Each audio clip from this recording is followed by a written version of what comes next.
नमस्कार, मैं हूं आपके साथ मयंक। आज 20 तारीख है और देखिए इस वक्त की बहुत बड़ी खबर। ईरान ने अब तक का सबसे बड़ा हमला किया है अमेरिका के बेस पर, खास तौर पर जॉर्डन में। और ईरान की जो डांसिंग मिसाइल कहते हैं, जिसे जिगजैग मिसाइल्स भी कहा जा रहा है, उस डांसिंग मिसाइल ने ऐसी तबाही मचाई है जॉर्डन में, जिसके अब जो तस्वीरें सामने आ रही हैं और जो ईरान दावे कर रहा है उसके मुताबिक देखिए ईरान ने बहुत बड़ा दावा किया है। ईरान ने यह कहा है कि जॉर्डन में दर्जनों अमेरिकी सोल्जर्स मार दिए गए हैं। ये बहुत बड़ा दावा है कि कई अमेरिकी सोल्जर्स जो हैं, सैनिक जो हैं, वो मार दिए गए हैं। इसके अलावा अमेरिका के C-17 ट्रांसपोर्ट प्लेन्स गिर चुके हैं, P-8 एयरक्राफ्ट जो है वो जल चुका है, और सबसे बड़ी बात, ब्लैक हॉक हेलीकॉप्टर्स की एक पूरी यूनिट जो है वो इस बेस पर तबाह हो गई है। देखिए ये बहुत बड़ी क्लेम है जो ईरान कर रहा है, जो दावे है ईरान कर रहा है। ईरान की तरफ से पहले भी जो दावे हुए, देखिए वो धीरे धीरे सच साबित हो रहे हैं। हमने आपको बताया था कि जॉर्डन में जो हमले हुए हैं उसमें कई प्लेन तबाह हुए हैं। अब वो बात धीरे धीरे सामने आ रही है। 4 अमेरिकी सोल्जर्स की मौत की खबर जो है वो सामने आ चुकी है, लेकिन इसके बाद अब ईरान की तरफ से जो दावा है, ईरान का कहना है कई दर्जन अमेरिकी सैनिक जो है वो मारे जा चुके हैं।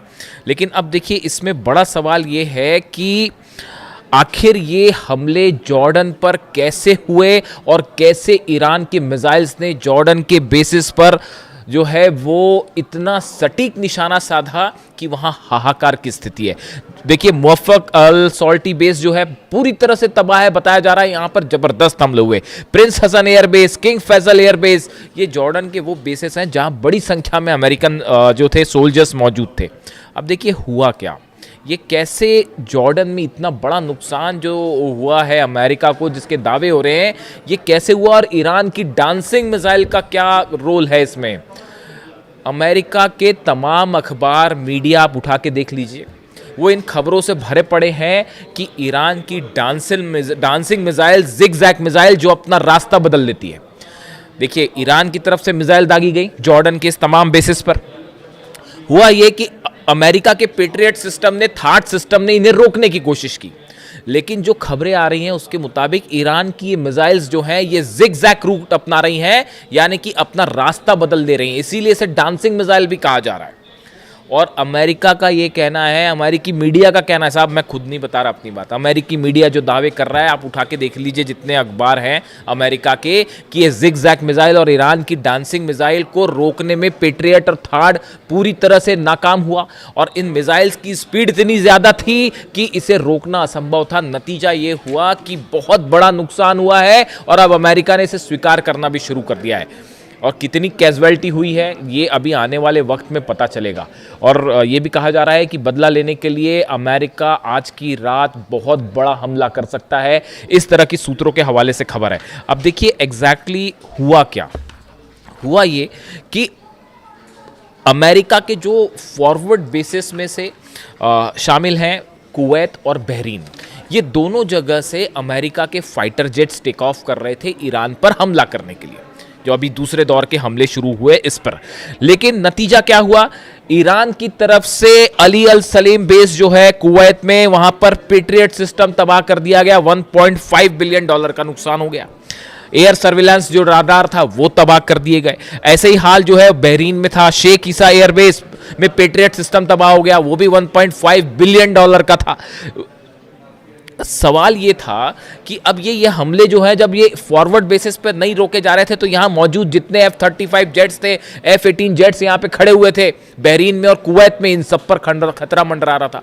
इनसे बचने के लिए C-17, P-8 और ये जितने F-35 F-18 जेट्स थे, इनको हटा के जॉर्डन ले जाया गया। इनको हटा के जॉर्डन ले जाया गया। जॉर्डन से ईरान की दूरी ज़्यादा है बजाय कुवैत के और बहरीन के, तो इन हालात में इनको जॉर्डन ले जाया गया। अब जॉर्डन जो है वो मुख्य सेंटर बन गया ईरान के अगेंस्ट हमलों का, और जितने जेट्स टेक ऑफ कर रहे थे वो जॉर्डन से टेक ऑफ कर रहे थे। और जो अलग अलग हमले हुए, खासतौर पर ईरान के ब्रिज पर हमले हुए, टनल्स पर हमले हुए और एनर्जी सेंटर्स पर हमले हुए, उसका नतीजा ये था कि ईरान ने पलटवार शुरू किया। और सबसे बड़ा जो टर्निंग पॉइंट था वो ईरान शहर में जो ईरान के सैनिकों पर हमला किया गया, वहाँ से ईरान की सेना का गुस्सा भड़क गया और अब निशाने पर आ गए जॉर्डन के बेसिस, यानी बहरीन और कुवैत से बड़े हमले शुरू हो गए जॉर्डन पे। और ईरान ने, देखिए मैंने आपको पहले ही कहा था कि जैसे जैसे जंग आगे बढ़ेगी ईरान अपनी सबसे खतरनाक मिसाइल्स निकाल के हमले शुरू कर देगा। अब पेट्रियट और थार्ड लगे हुए हैं, सबको पता था कि पूरा जोर लगा दिया अमेरिका ने जॉर्डन में अपने बेसिस बचाने के लिए। लेकिन हुआ क्या, ईरान की तरफ से डांसिंग मिसाइल्स फायर कर दी गई और उन बेस को तबाह कर दिया गया। अब अमेरिका हैरान, अमेरिका के जितने एक्सपर्ट्स थे वो हैरान कि भाई ये हमले हो कैसे गए, ये जिगजैग मिसाइल्स कहाँ से आ गई।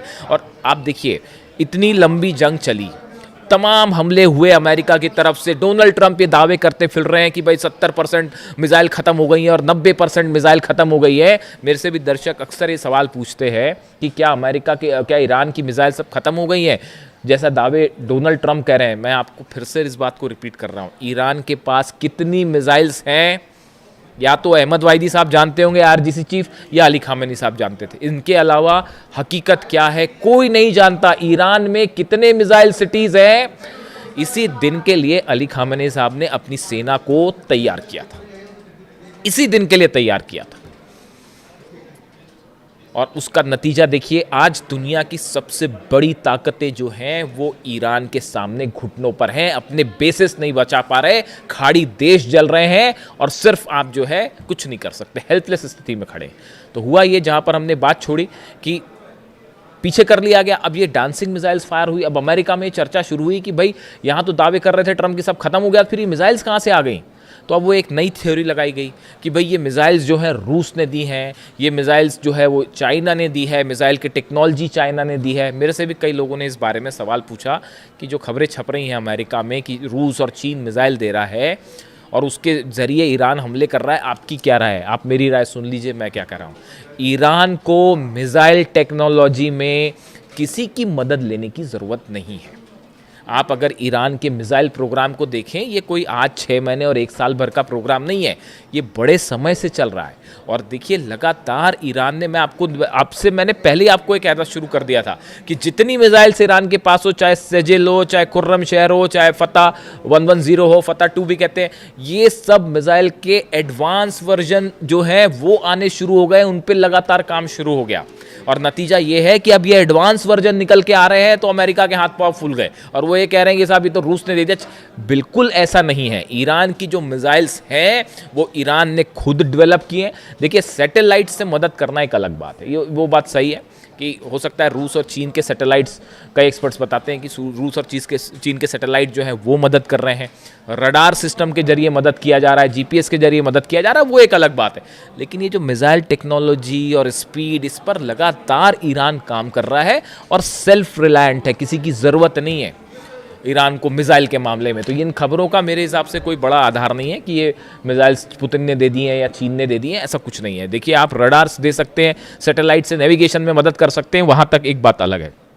अब नतीजा ये हुआ कि जब ये मिसाइल्स फायर की गई तो पूरा का पूरा अमेरिकी सेना इस बात को लेकर हैरान थी कि इतनी जल्दी इतनी स्पीड से, अगर आप मैक 4 से मैक 11 के बीच में, यानी आवाज़ से 5 से 11 गुना के बीच की रफ्तार से मिसाइल्स बरस रही हैं, उसको कैसे कोई पेट्रियट सिस्टम रोक पाएगा। और नतीजा ये हुआ कि कई जगह जो है वो पेट्रियट सिस्टम जहां लगे थे उनके ठीक ऊपर मिसाइल्स गिरी हैं, थार्ड सिस्टम जहां लगे थे उसके ठीक ऊपर मिसाइल्स गिरी हैं।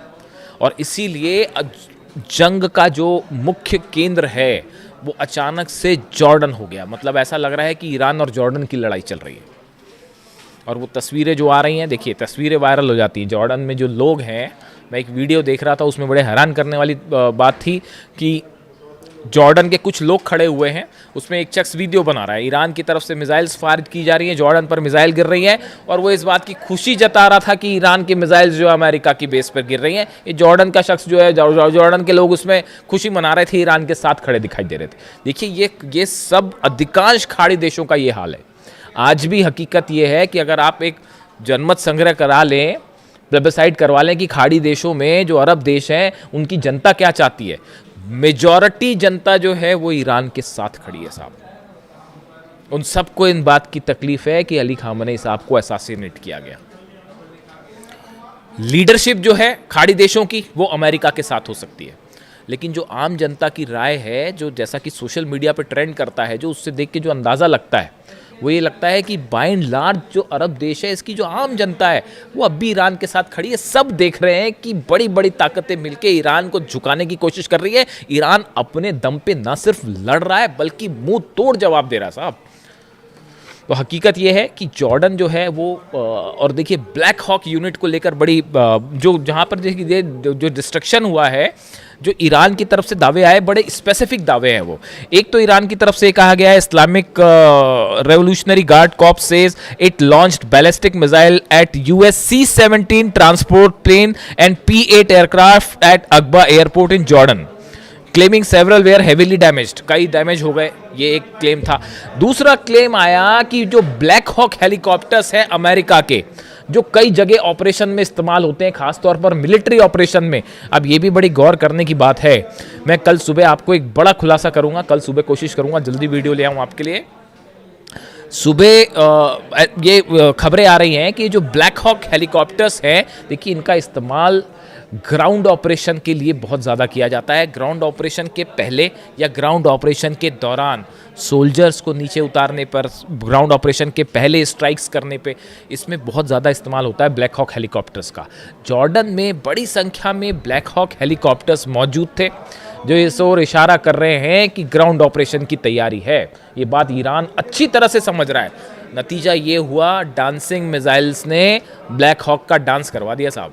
और वो जो है बड़ी संख्या में ब्लैक हॉक हेलीकॉप्टर्स जॉर्डन के बेसिस पर तबाह हुए हैं, ऐसे दावे ईरान कर रहा है। और ये जो स्ट्राइक्स हुई हैं, इस स्ट्राइक्स के बाद अब ये माना जा रहा है, देखिए बड़ा नुकसान है, सोल्जर्स मरे हैं, बेसिस तबाह हुए हैं। पिछली बार जो जंग हुई थी, जो इस सीज फायर के पहले की जो जंग थी, उसके जो आंकड़े आए, 428 अमेरिका की अलग अलग संपत्तियां थी, प्रॉपर्टीज थी, जिसमें सब शामिल थे अलग अलग, उन सबको जला दिया गया ईरान की तरफ से। यानी आप दूसरे सरल शब्दों में कहें, अमेरिका के 428 ठिकाने ऐसे हैं, जैसे एयरपोर्ट हो गया, मिलिट्री बेस हो गया, एम्यूनिशन रखने की जगह हो गई, सोल्जर्स जहां पर रुकते हैं, बैरक्स हो गई, ऐसे करीब 428 ठिकाने अमेरिका के ईरान ने जला दिए थे। ये जो सीज फायर का खेल डोनाल्ड ट्रंप खेलते हैं, ये क्यों खेलते हैं आप बताइए? अगर जंग जीत रहे होते अब तक कब्जा कर लिया होता साहब, अंदर घुस के, जैसे इराक में किया, जैसे अफगानिस्तान में किया, बाद में फिर बाहर निकलना पड़ गया, वो एक अलग बात है। लेकिन अगर जीत रहे होते तो कहीं ये कतई बात नहीं करते डोनाल्ड ट्रंप, अमेरिका कतई बात नहीं करता। ये जो बार बार हो रहा है कि हाँ अब ईरान तैयार हो गया, अब बातचीत हो रही है, हकीकत ये है कि जब बुरी तरह से पिटते हैं तब इस तरह की बात करते हैं कि साहब सीज फायर कर लो। बड़े सारे एक्सपर्ट्स की ये राय है कि अमेरिका तब सीज फायर की बात करता है या टॉक्स की बात तब करता है जब ऐसा लगता है कि हारने लगा, और एक बार फिर वही स्थिति बनने लग गई है। जितना नुकसान हुआ है, देखिए ये बात साफ है, आप एयर स्ट्राइक्स करके ईरान को नहीं दबा सकते, नहीं हरा सकते, हराने का कोई सवाल ही नहीं है। अब हॉर्मूज में 2 जहाज देखा आपने किस तरह से ठोक दिए फिर से, तो हॉर्मूज पूरी तरह से ईरान के कंट्रोल में है। और अब खाड़ी देशों में बड़े missiles, dancing missiles, zigzag missiles, जिनका इस्तेमाल हो रहा है, इसकी कोई काट किसी के पास नहीं है। और अमेरिका के plane, Black Hawk helicopters, C-17 transport plane, सब के सब आग के हवाले हैं। आज की रात भयानक हमले होने वाले, इसमें कोई शक नहीं है। ईरान भी तैयार है और देखते हैं अमेरिका की तरफ से क्या स्ट्राइक होती है। जो भी अपडेट होगा पहुंचाऊंगा आप तक। Thank you so much.